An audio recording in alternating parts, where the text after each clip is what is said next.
Okay, point tag. Question 6, to find the gradient of the curve at a point. I recognize that some of you are unsure about what do we do with the y coordinate. Does it matter? Find the gradient of this curve at a point 2, 5. When you see this question, you must recognize that, hey, we need the gradient function. We need to find dy dx. Okay, so let me show you some presentation that is wrong. So if you write d over dx equals to, and then you start to differentiate, which in this case will be 12 power negative 2, 3x minus 4 power negative 3 times 3, then this presentation is wrong. You cannot have d over dx just by itself like that. Okay, if you want to differentiate this equation, we should be using our notation number 1, the one with dy dx. If for any reason you want to use d over dx, then you have to write d over dx and everything over here, 2 plus 12 over 3x minus 4 squared. Then you have your 12 times negative 2, etc. Alright? Next thing is that if you do want to use d over dx, you are not supposed to see d over dx as a product. We are not saying over here that, hey, this is d over dx multiplied by this. In other words, you cannot choose to have d over dx over here. Okay, it is not a product. It is a notation to say, now I am going to differentiate. I am going to differentiate with respect to x, this entire expression over here. Alright? So the other one is that you have to be very careful about when you write your dy dx. So over here, I know that you want to rewrite this portion to have a power of negative 2. So this is your next step. 2 plus 12 times 3x minus 4 power negative 2. So these two, they are equivalent. These two are equivalent. But if you choose to write dy over dx here, then it is wrong already, because you have not differentiated yet.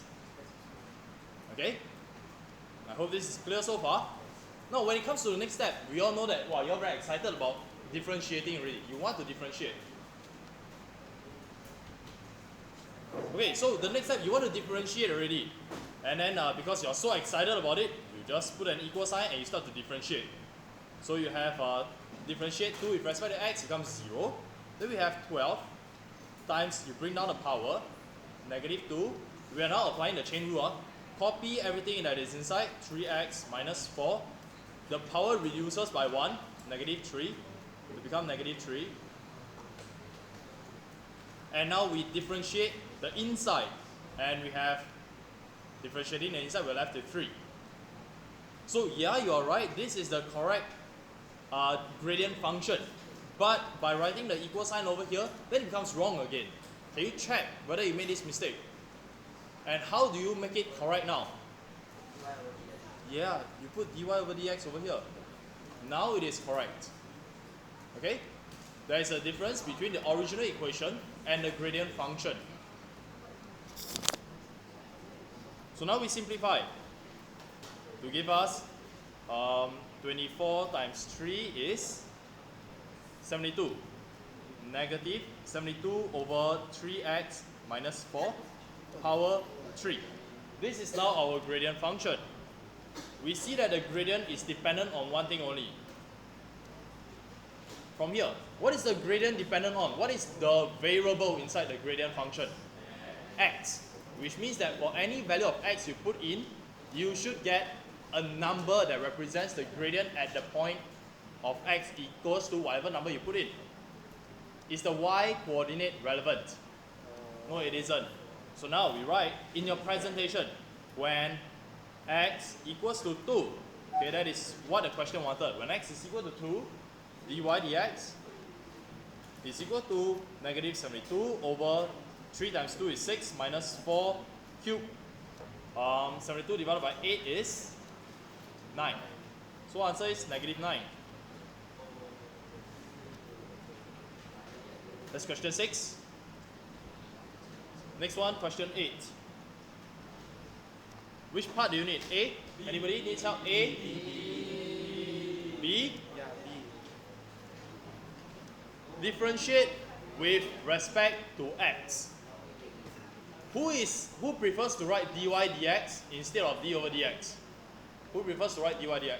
Okay, fine, I'll show you how to do it because this question doesn't have y. Can you see? The question didn't have y, right? But if you prefer to have a y, then you have to say let y equals to, for part B, we have 2 over 3 square root 2x squared minus 5. Okay, you must have a let y. Now, you can say differentiate y with respect to x equals to, and you continue. But at this point in time, is our y expression in a convenient way for us to differentiate? Why not? Okay, so look at this part. This is the tricky part, right? And that is the part that we need to really focus on to differentiate. But it is in the denominator. It is not the form. Yeah, so we bring it up. So your indices is important. What is the power for square root? Half. Okay. How do we bring the denominator up? What do we do with the power? Okay, change it to become negative. So can I group my numbers together? My 2 over 3. I leave it like this. Okay, then we have 2x squared minus 5 power negative half. Okay? So from here we are able to simplify, we're able to differentiate using our chain rule. Chain rule. So can you see the inside and the outside? Can you see inside, outside? What is on the inside? 2x squared minus 5. Then this entire 2x squared minus 5, we have to raise it to the power of negative half. And then after that, we multiply by 2/3. Right? So now, we can differentiate dy over dx equals to, now this 2 over 3, is there anything to differentiate about it? Does it become 0? Does it become 0? No, only when it is 2 over 3 plus. Okay, when it is y equal to 2 over 3 plus something, then you dy dx. Now this 2 over 3 will become 0 plus, okay? But if it is a scalar multiple, it is a 2 over 3 multiplied. In this case, you cannot change it to become 0. It stays over there. 2 over 3. Okay, just leave it aside, and now we differentiate whatever is left. I want to differentiate this portion over here. I am definitely not going to attempt to expand it. I can't even expand it if I wanted to. So now I'm going to apply chain rule, differentiate the outside. We start from the outside, then we differentiate until the inside. Then whatever it is, we just multiply everything together. Differentiating the outside, what do I do with this power of negative half? Bring it down, okay? So negative half. And what do I do with whatever is inside the bracket? Copy. Don't do anything. Literally just copy. 2x squared minus 5. And now what do I do with the power on the top? Minus 1, so negative half minus 1 becomes? Negative 3 over 2. Improper fractions are required over here. And now I've differentiated the outside. I am now ready to differentiate the inside. When you differentiate inside, what do you have? 4x. Now your job is to simplify. So change color. 2 and 2 cancel. Anything else? So negative 4x over 3. So negative 4x over 3. And now we have 2x squared minus 5 power negative 3 over 2. You can change this to extract the square root symbol out. You can change this to positive indices if you want to. Otherwise, this is fine. Alright? Besides 8b, anybody needs help with 8c? Raise up a hand if you need help, 8c. Okay. How about 8d? 8d. Alright, then I'll go through 8c now. So instead of writing let y equals to blah blah blah, I will straight away differentiate it. And by that I mean d over dx. I am now going to differentiate something with respect to x. And this something in this case will be x plus 2 over x power 1/3. X plus 2 over x power 1/3. I'm now going to differentiate this straight away. Right, before I carry on, do you think we have to apply chain rule over here? The outside, then the inside? No need. Yes, we do. Inside the bracket, we've got x plus 2 over x. That can be differentiated. But on the outside, we also have the power 1/3. So when we go through the thought process, I differentiate the outside. Simple. 1/3 come down, copy in the bracket, 1/3 minus 1. Differentiate the inside. Now look at the inside. Do you need to manipulate it in order to differentiate it? In particular, the 2 over x, do you need to manipulate it a little? Yes, so if you do, then go and manipulate it first. So copy down the d over dx, x plus 2x power negative 1, 1/3. Okay? I think some of you may be tempted to, power 1/3 comes here, power 1/3 comes here. Can this be done? Can I expand it this way? Power 1/3 come down here, power 1/3 go down there.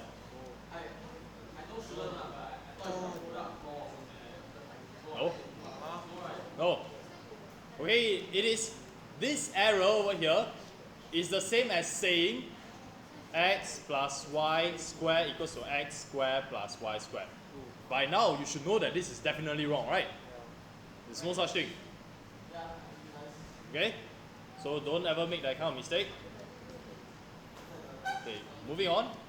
Now we are ready to differentiate using chain rule. Power 1/3, x plus 2x power negative 1. Just copy only. Power minus 1. So 1/3 minus 1 is 2/3. Sorry, negative 2/3. And now we differentiate the inside. Step by step, differentiate x. What do you have? 1. Okay, minus 2x power negative 2. Okay. Next.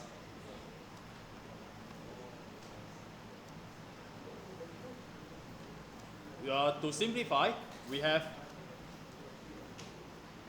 Okay, is there a better way to simplify this? Yeah, we can convert this to become a fraction if you want to. So we have 1 minus 2x power negative 2 divided by 3x plus 2x power negative 1. Okay, so this is one way of simplifying and leaving your final answer. Okay, you can manipulate it further if you want to, but this is fine. We are just testing you whether to see whether you know how to apply the chain rule. Okay, and as for Cosby's question, why is it that we differentiate x, we get 1? Is that a question? Because x power 1. Yeah, because x is power 1. So you differentiate, you bring down the 1, then you have x with power 0, which gives us 1. Okay, so the next homework question was 9. Who needs help with 9? Raise our hand. Okay, last one, question 9. Calculate coordinates. When you read the question, you understand it, you must have a plan. What do we need to find out? What do we have to do as the first step? First few steps? Differentiate, yeah. We want the point at which the gradient function results in 0. So I must find my expression for dy dx. Y is x squared minus 4x plus 8 power half. Notice that whenever we differentiate, we don't want to have the square root symbol because that doesn't help us. We change it to a power. And dy dx is half. X squared, just copy the whole thing down. Power negative half, 2x minus 4. And this is supposed to give us 0 at a certain point when dy over dx equals to 0. Okay, let me rewrite this for you. We've got 2x minus 4 and in the denominator 2. Yes? Yes? Oh, we can simplify. Okay, very good. So this becomes x minus 2, right? Is this what you're saying? Okay, now we have this expression dy dx is supposed to be equal to 0. When does that happen? Okay, when the gradient function is 0, when does this happen? When does this become 0? I see the fraction is made out of two parts, numerator and denominator. When does a fraction result in 0? Option 1. Y equals 0. 1. When either numerator or denominator equal to 0. This is option number 1. You think about it. Option number 2. When, only when numerator equal to 0. Option number 3. Only when denominator. Okay, who thinks it is option number 1? Raise your hand. I thought you all were saying option number 1 just now. Who thinks it is option number 2? Who thinks it's option number 3? Okay, now for students who think it could be option number 1 or option number 3, can you tell me what happens when denominator equals 0? You put in calculator, you will see math error. When the denominator is 0, you are actually dividing by 0, right? When you divide by 0, will your answer be 0? Yes. Who say yes? Think about it, when you divide by 0, is your answer 0? No, it is not. So when is the only possibility that our fraction equals to 0? Numerator equals 0. Only numerator equals 0. So option 1 and option 3 are both wrong. So based on this, when dy dx equals 0, it implies that x minus 2 equals to 0. And we have x now equals to 2. When x equals to 2, they want the coordinates, right? Coordinates now are two parts, x and y. What do you have now? You have x. Do you have y? No. Then how to find y? Sub back into the original equation, not the gradient function. Gradient function is dy dx. It is not our y. So we sub back into the original equation of the graph. Sub this back here to get the value of y. And y is now equal to 4 minus 8 plus 8 power half. 4 power half is 2. So coordinates are 2, 2. Is this the correct answer? Okay, I'll pause over here. So copy down the question. Y equals to 3x minus 2. 2x plus 5 power 7. Okay, to differentiate this using the product rule, dy over dx. I differentiate first. I just like to do it. I like to differentiate first instead of copy. Whatever your preference is. So 4, 3x minus 2 power 3 times a 3. Then copy down 2x plus 5 power 7 plus, and since I've differentiated the first one already, I'm now going to copy the first one. 3x minus 2 power 4, differentiate the second. 7, 2x plus 5 power 6.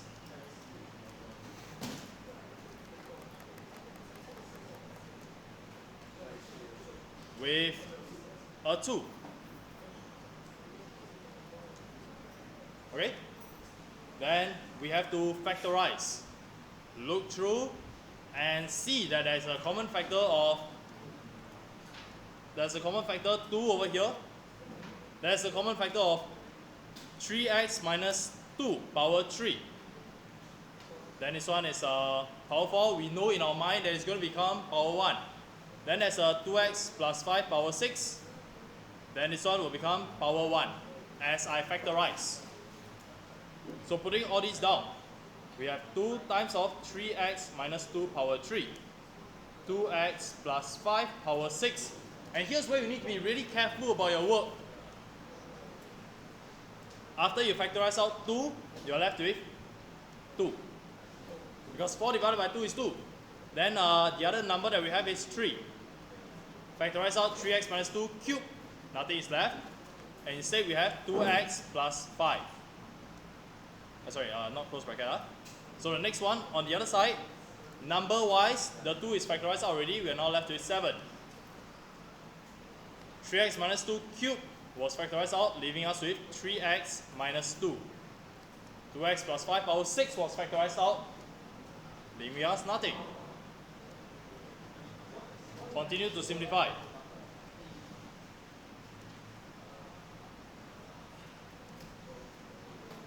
And in our bracket, 6 times 2, 12x, 33x plus 30, plus 21x minus 14.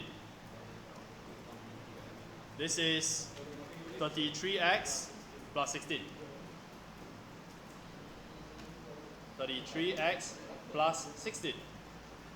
So this is a factor, that is the simplified form already.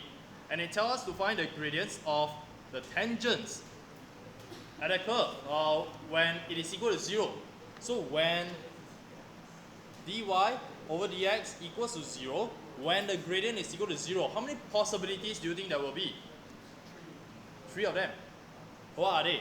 When dy dx equals 0, we either have 3x minus 2 power 3 equals 0, or 2x plus 5 power 6 equal to 0, or 33x plus 16 equals to 0. These are the 3 cases that we have.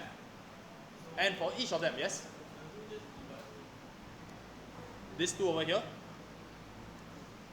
Yeah, we are able to ignore it because when this is equal to 0, I divide by 2 on both sides. So the 2 disappears. It is irrelevant for my next step. Okay, because 2 can't be 0. Now, from here, we have x equals to 2 over 3, or x is negative 5 over 2, or the last one, x equals to negative 16 over 33.